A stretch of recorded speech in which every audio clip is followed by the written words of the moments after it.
में तेरे कारण वो खड़ा हुआ है। तू जब तक नहीं कहेगा, मैंने कितनी बार कह लिया मैं भगवान हूँ, लेकिन वो मुझे मानने के लिए तैयार नहीं है। ठाकुर जी गुरु जी को हाथ पकड़ करके ले गए यमुना किनारे। गुरु जी ने कहा अब चेला आँख खोल ले, भगवान आ गए। अरे गुरु जी आप आ गए। अब चेला भी देखो कितना गुरु की वाणी पर कितना विश्वास है, कितना प्रेम है।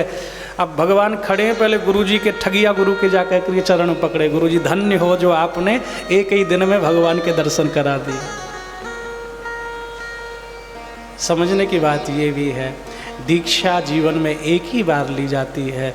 यदि आपको लगे दीक्षा लेने के बाद में गुरु जी क्रोधी बहुत है तो दुर्वासा मान लो, छलिया हैं तो कृष्ण मान लो, ज्ञानी हैं तो गुरु बृहस्पति मान लो, थोड़े बूढ़े हैं तो वशिष्ठ जी महाराज मान लो। लेकिन दीक्षा लेने के बाद में अवगुण तो ये मनुष्य का शरीर है भरा हुआ है अवगुणों से, सर्वगुण संपन्न तो केवल ईश्वर है और इस दुनिया में कोई सर्वगुण संपन्न नहीं है। प्रेम से बोलो हरे हरे महादेव। तो देवादिदेव महादेव गुरुओं के गुरु हैं, देवों के देव हैं, इसलिए महादेव है। कार्तिकेय भगवान संतों को बड़ी सुंदर कथा सुनाते हैं। कार्तिकेय भगवान संतों को बड़ी सुंदर कथा सुनाते हैं कि ततो रुद्रा क्रुधावृष्टा करालाक्षो भयंकरा। कि भगवान की माया बड़ी विचित्र है। भगवान महाकाल शिव जी की महिमा अपरंपार है। ऋषियों कार्तिकेय क्रौंच पर्वत पर बैठ करके जब ऋषि वहाँ महात्मा उनसे मिलने के लिए जाते हैं, उनको बताते हैं कि शिव की माया बड़ी अपरंपार है। आहा, इसमें कार्तिकेय जी ने एक सुंदर इतिहास की कथा सुनाई कि एक राजा हुए श्वेत केतु, बड़े सदाचारी थे, गुणवान थे, विद्वान थे, भगवान महादेव के परम भक्त हुए। भगवान महादेव का पूजन करते, पार्थिव शिवलिंग बना करके और रोज अभिषेक करते, भगवान को जल चढ़ाते। अच्छा, एक बात आज हम एक संत के मुख से सुन रहे थे जो आपको बता दें, संत कभी मिथ्या तो बोलते नहीं, कि भगवान महादेव को हम त्रिपुंड लगाते हैं जल चढ़ाने के बाद में। तुम्हारे पास में भस्मी है तो भस्मी का बना दो, चंदन है तो चंदन का बना दो, पीला चंदन, लाल चंदन, सफ़ेद चंदन, कैसा भी है, और उसका त्रिपुंड बना दो। अब वो बड़ी सुंदर बात उन्होंने कही कि त्रिपुंड केवल तिलक ही नहीं है भगवान महादेव का। उन्होंने बताया कि त्रिपुंड जब हम अपनी 3 उंगलियों से भगवान महादेव को लगाते हैं तो मूर्ति जैसा भी शिवलिंग है, चाहे वो स्वर्ण का है, चाहे रजत का है, चाहे ताम्र का है, त्रिपुंड लगाने से उसमें पार्थिव शिवलिंग की भी पूजा पूरी हो जाती है। आपने देखा होगा संत महात्माओं को, भक्तों को चंदन पास में नहीं है ना भस्म पास में है तो वो ऐसे ही अपना जल लेकर के और ऐसे त्रिपुंड बना देते हैं, बीच में ओम बना देते हैं, ऊपर बिंदी रख देते हैं, हर हर महादेव। और एक बड़ी सुंदर बात कि भगवान महादेव का जो लिंग है, लिंग स्वरूप जो निराकार स्वरूप है प्रभु का, वो केवल अकेले भगवान महादेव का नहीं है। उसमें गणेश जी भी हैं, माँ पार्वती भी हैं, कार्तिकेय भी हैं, नंदी भी है। जो जलहरी नीचे आसन बना हुआ है और भगवान महादेव ऊपर विराजमान हैं। सबसे पहले हम क्या गणेश जी को जल चढ़ाते हैं, लेकिन कभी कभी हमने देखा होगा जंगलों में जो मंदिर होते हैं वहाँ गणेश जी की प्रतिमा नहीं होती, कार्तिकेय की प्रतिमा नहीं होती, केवल अकेले भगवान महादेव विराजमान हैं। तो हमारी पूजा अधूरी रह जाएगी। फिर पहले तो गणेश जी को चढ़ाना चाहिए, फिर उसके बाद में पार्वती को चढ़ाना चाहिए, तो हमारी पूजा अधूरी रह जाएगी। तो सबसे पहले जल चढ़ाओ, जो आगे का नीचे का भाग है वो गणेश जी का ही स्थान है। जहाँ भगवान महादेव लिंग के रूप में विराजमान है, जो नीचे का चारों ओर से स्थान है वो माँ जगदम्बा पराम्बा के दोनों हाथ हैं। भगवान महादेव को माँ पराम्बा ने, पार्वती ने हाथों में ऐसे ले रखा है, तो माँ पार्वती को हस्त पर ही जल चढ़ता है। दाएं कार्तिकेय हैं, बाएं नंदी हैं, पूरा परिवार निराकार रूप जो भगवान महादेव का है उसमें ही पूरा परिवार व्याप्त है। तो कार्तिकेय भगवान कहते हैं, श्वेत केतु नामक एक राजा थे, भगवान महादेव के परम भक्त थे,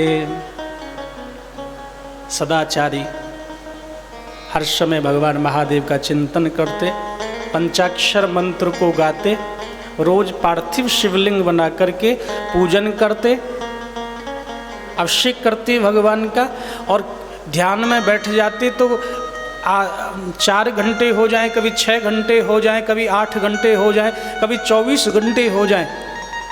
ऐसा उनका मन था, ऐसा उनका प्रेम था, ऐसी उनकी प्रीति थी भगवान महादेव से। एक दिन यमराज जी ने अपने दूतों से कहा, राजा श्वेत केतु की श्वासें पूरी होने के लिए जा रही हैं, जाओ और उनको पकड़ करके लाओ।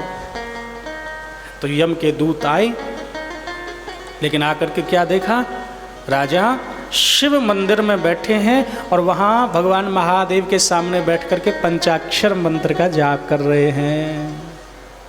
नमः शिवाय, ओम नमः शिवाय, हरि हरि बोले, नमः शिवाय। भगवान महादेव के पंचाक्षर मंत्र का जाप कर रहे हैं, तो यमदूतों की हिम्मत नहीं हुई अंदर जाने की, राजा के समीप पहुंचने की हिम्मत नहीं हुई।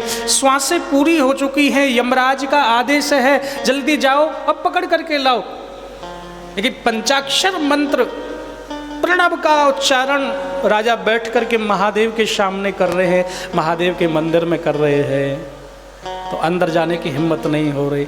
कभी ऐसा लगे कि मृत्यु अब हमारी नज़दीक है, प्राण हमारे संकट में है, कहीं मत जाओ, भगवान महादेव के मंदिर में जा कर के बैठ जाओ, वो मृत्युंजय हैं।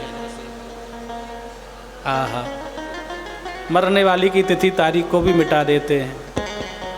एक शक्ति यदि किसी में है तो भगवान महादेव में है, कब किसको जीवन देना है, कब किसका जीवन लेना है। तो यमदूत द्वार पर खड़े हैं। अब यमराज ने देखा यमदूतों को हमने भेजा, अभी तक लौट करके नहीं आए, तो अब यमराज अपना दंड लेकर के खुद चला वहाँ से यमपुरी से, और वो भी वहीं पहुँच गया जहाँ राजा श्वेतकेतु बैठे हुए हैं। देखा यमदूतों को बाहर खड़े हैं, अरे तुम यहाँ क्यों खड़े हो, राजा को लेकर के अभी नहीं पहुँचे। यमदूतों ने कहा, महाराज वो तो पंचाक्षर मंत्र का जाप कर रहे हैं, भगवान सदा शिव के सामने बैठे हैं, भला हमारी हिम्मत हो सकती है कि हम उनके पास जा सके। यमराज ने देखा कि हिम्मत तो अपनी भी नहीं है, तुम्हारी नहीं तो अपनी भी नहीं। यमदूत बोले इतने बड़े राजा हो तुम, अब हम खड़े हैं तो तुम भी खड़े रहो, प्रतीक्षा करते रहो।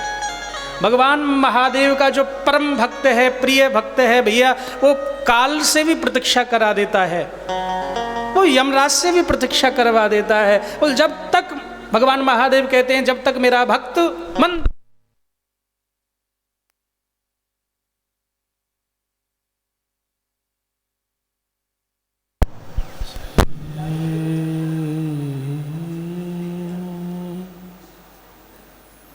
हरे हरे महादेव, हरे हरे महादेव, हरे हरे महादेव। भगवान महादेव कहते हैं जो मेरा भक्त है और मेरे पास बैठा है, चाहे यमदूत आ जाएं, चाहे यमराज आ जाएं, वो प्रतीक्षा ही करेंगे, समीप आ ही नहीं सकते। आज महादेव के मंदिर के बाहर यमदूत भी खड़े हैं और यमराज भी खड़े हैं, अब प्रतीक्षा कर रहे हैं कि कब इनका जाप पूरा हो, कब बाहर निकल के आएँ और हम इनको लेकर के चलें। अब काल आया। काल ने कहा, अरे यमराज कैसे प्रतीक्षा कर रहे हो? और भगवान महादेव के मंदिर में बैठे हैं राजा इस समय, हम कुछ नहीं कर सकते, हम अंदर जाएंगे भगवान महादेव जला करके भस्म कर देंगे। लेकिन काल ने कहा, कैसे भस्म कर देंगे, ये तो हमारा काम है, ये हमारा काम है। तो काल महादेव के मंदिर में प्रवेश कर गया और जैसे ही राजा श्वेतकेतु जो पंचाक्षर मंत्र का जाप कर रहे हैं उनको वो स्पर्श किया, उनको जैसे ही छुआ, भगवान महादेव का तीसरा नेत्र खुल गया। क्रोध आ गया भगवान महादेव को कि मेरा भक्त मेरे पास है, नाम जाप कर रहा है और तुम बीच में व्यवधान डाल रहे हो। जैसे तीसरा नेत्र खुला, आज काल को भगवान महादेव ने जला करके भस्म कर दिया। काल की भस्म किया, उसके पार्थिव शरीर की राख बन करके वहाँ पड़ी हुई है। इधर राजा की आंखें खुली, थोड़ी देर के बाद में ध्यान टूटा, सामने देखा कि राख का ढेर पड़ा हुआ है। महादेव, ये किसकी राख है, क्या हुआ? महादेव ने कहा, भक्त राजा, काल तुम्हें लेने के लिए आया था, लेकिन जब तक तुम मेरे पास हो मैं तुम्हारे पास हूँ, भला संसार में मेरे भक्त का कोई क्या बिगाड़ सकता है। तो आज मैंने तुम्हारे लिए काल को भी जला करके भस्म कर दिया। राजा श्वेतकेतु ने हाथ जोड़ करके कहा, महादेव, काल का तो काम ही यही है, कालव्याल मुखाग्रास त्रास निर्णात हेतवे, कि जीव काल के मुख में ही तो रोज जाता है, तो मैंने जन्म लिया है तो मुझे भी जाना है, उसका काम है बेचारे का। लेकिन उससे गलती हो गई, आप कृपा करके उसको जीवन दान दे दो। भगवान महादेव ने कहा, जो जल तुमने चढ़ाया है इसमें से ही मृत्युंजय मंत्र को बोल करके, मृत्युंजय मंत्र का जाप करके और छींटे लगा दो। जैसे भी श्वेतकेतु